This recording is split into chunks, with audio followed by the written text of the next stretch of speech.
Most people think they're tired because they're doing too much. But there's another kind of exhaustion that doesn't go away with rest.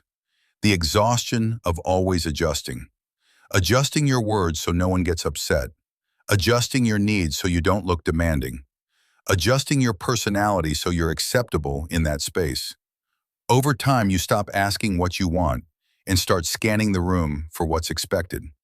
And the scary part is this feels normal because you've been calling it maturity, patience, or being understanding. The first realization is this: adjusting is not the same as choosing.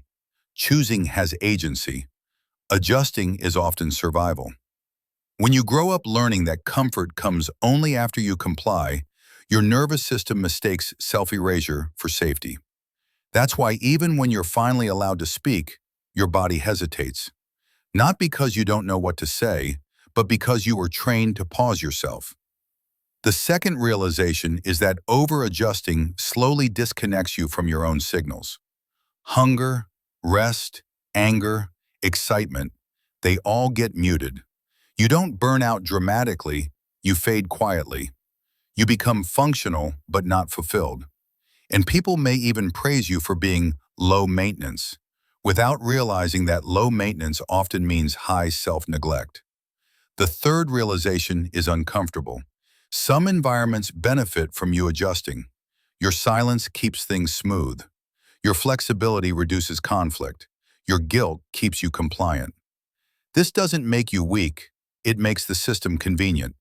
And once you see that, the question shifts from, "Why am I like this?" to, "Who does this version of me serve?" Now the practical part, because awareness without action becomes another trap. You don't stop adjusting overnight. You start small and specific. One boundary at a time. One pause before saying yes. One honest, "I'm not comfortable with that." Expect discomfort, not because you're wrong, but because your body is learning a new pattern. Guilt doesn't mean you're doing harm. Often it just means you're doing something unfamiliar. Another key shift is learning to separate respect from obedience. Respect is mutual.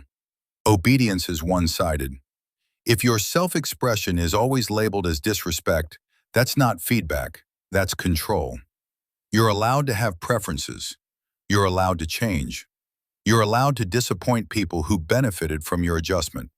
And finally, understand this: the goal isn't to become rigid or rebellious. The goal is internal alignment. To act in ways that don't require you to abandon yourself. To feel tired because you lived fully, not because you kept shrinking. When you stop adjusting by default, you don't become difficult. You become honest. And honesty, even when it's quiet, is far less exhausting than pretending.